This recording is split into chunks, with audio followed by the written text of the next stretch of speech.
হিমাচল প্রদেশের মানালিত আছে এই হিডিম্বা দেবীর মন্দিরটা। এই মন্দিরটার বিষয়ে মুই আজি কিছু কথা কইম, যার জন্য ভিডিও খান শেষ পর্যন্ত গোটায় দেখেন। তাহলে সময় নষ্ট না করে ভিডিও খান গোটায় দেখেন। এই হিডিম্বা দেবীর মন্দিরের কাহিনী মহাভারতের পাণ্ডবঘরের সাথেও জড়িত হয়ে আছে। পাণ্ডবের ঘর জুয়া খেলাত নিজের সবকিছুই হারিয়ে গেছে, যার জন্য উয়ার বদলত উমাকশিলা বনবাস খাটিবার নাগা হয়েছে।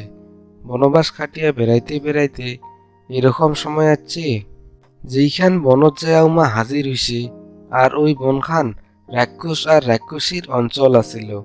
ওই জায়গাখানত হিডিম আর হিডিম্বা দুইজন রাক্ষসে ভাই আর বইনিয়ে বসবাস করেছিল। হিডিম ভাই আর হিডিম্বা উয়ার দিদি আছিল। পাণ্ডব পুত্রগিলাই ঘুরি বেড়াইতে বেড়াইতে এই জায়গাতে যাইয়া অল্প দূরত আরাম করিবার সিদ্ধান্ত নেয়। বলবান ভীমে পহড়া থাকিবার দায়িত্ব নিয়া গোটাইগিলাকে বিশ্রাম করিবার কয়। ঠিক ওই জায়গাখানের গড়তে দুইজন শক্তিশালী রাক্ষস আর রাক্ষসী বসবাস করে। পুরুষের গন্ধ পাইয়া দুইজনে বুঝিবার পায় গড়তে উমা শিকার আছে। জেলায় দুইজনে গোট যাইয়া দেখে সকায় নিন্দুত পড়িয়া আছে, আর বাকি খালি একজন পুরুষে পহড়া দিয়া আছে। এইটা দেখিয়া হিডিমে উয়ার দিদি হিডিম্বা কইল, উয়ায় যাইয়া যাতে একজন পুরুষক মায়াজালত বন্দী করি থয়, আর হিডিমে অন্য পুরুষগিলাক যাতে খাবার হিসাবত খায়া নিবার পায়। হিডিম্বা জেলায় ভীমের গোট যায়। সেলা মহাবলী ভীমক দেখিয়া উয়ার মনটা একদম ঠান্ডা হইয়া যায়। মায়াজালত ফাঁসা তো দূরের কথা, লাস্টত যাইয়া বিয়ার প্রস্তাব দেয়। আর উমার উঠে আইসা দরকারটার বিষয়ে সব কথাই খুলিয়া কয়। আর খুব তাড়াতাড়ি হিডিম্বায় নিজের রূপটা বদলিয়া একজন খুব সুন্দর নারীর রূপত ভীমের গোট যাইয়া খাড়া হয়।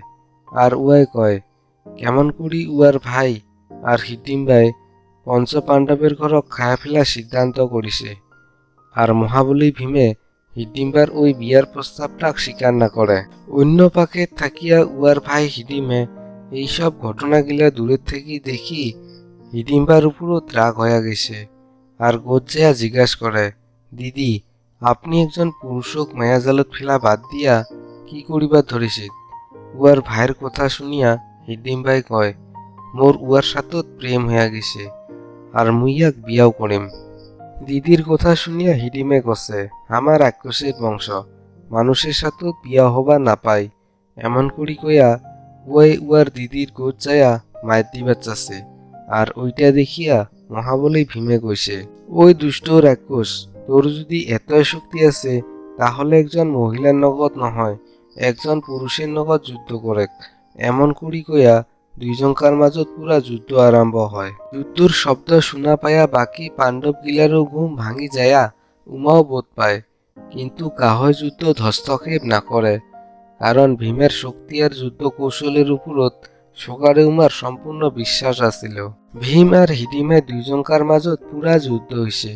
শেষত ভীমে হিডিমক বধ করি ফেলাইছে। বধ করার পাছত পঞ্চ পাণ্ডব আর মাহকুন্তি উমরা সকায় ওই জায়গাখানের থেকে চলি যাবার ধরিছে। আর ওইটা দেখিয়া হিডিম্বাই মাহকুন্তির গোট যাইয়া ভীমের সাথে থাকা প্রেম আর বিয়ার প্রস্তাব সব কথাই খুলি কইল। আর এইটাও কইছে যে উয়াই আর এই শুনশান জঙ্গলখানত একেলায় কার ভরসা করিয়া জীবনটা কাটাবে। উয়াই ভক্তি সহকারে কুন্তির মায়ের গরুত প্রার্থনা করিছে যে মাও কুন্তি, আপনি ভীমক কও যাতে মোক বিয়াও করে। পরেশলা মাহকুন্তির আদেশ মতে ভীমে এইটা কয়া বিয়াও করে যে প্রথম সন্তান জন্ম হওয়ার পরে ভীমে উয়াক ছাড়ি দিয়া চলি যাবে। আর হিডিম্বাই ভীমের ওই কথাটা মানে নিছে। আর পরেশলা ভীমে 1 বছর পর্যন্ত হিডিম্বার সাথেও থাকে। আর পুত্র সন্তান জন্ম হওয়ার পরে ভীমে ওঠে থেকেই চলি যায়। ভীম আর হিডিম্বার বেটার নাম ঘটকচ রাখিছে। আর ওই ঘটকচে মহাভারতের যুদ্ধত অর্জুনের জীবন বাঁচাইছিল। মানালি থাকা এই মন্দিরটা 1553 সনত কুলুর রাজা বাহাদুর সিংয়ে বানাইছিল। এই মন্দিরটা মানালি থাকি প্রায় 1 কিলোমিটার দূরত দেবদার নামের বনদ আছে। মানালিত থাকা কুলুর সাধারণ লোকগিলায় ইয়াক ধুন্দুরি দেবী আর ধুন্দুরি মন্দির বলিয়াও কয়। আগতে কতদিনে বা এই মন্দিরটা জীবজন্তুর বলি দিছিল, আর এলা এঠে কিনা কোনো ধরনের জীবজন্তুর বলি দেওয়া নহয়, কিন্তু মন্দিরের দেওয়াল গিলাত নানান ধরনের জীবজন্তুর শিং দেখিবার পাওয়া যায়। ভীমে হিডিম্বাক সারি চলি যাওয়ার পরে হিডিম্বাই এই জায়গাতে বসিয়া তপস্যা করিয়াছিল। মন্দিরের ভিতর পাশে একটা গুফা আছে, আর ওই গুফার উত্তর পাশে নানান ধরনের দেবদেবীর মূর্তি আছে, আর নিচের ফাঁকে মা হিডিম্বার চরণ দেখিবার পাওয়া যায়, আর সেই চরণতে দেবীর পূজা অর্চনা করা হয়। মা দুর্গা আর মা কালীর রূপত মানালিত মা হিডিম্বা দেবীর পূজা অর্চনা করা হয়।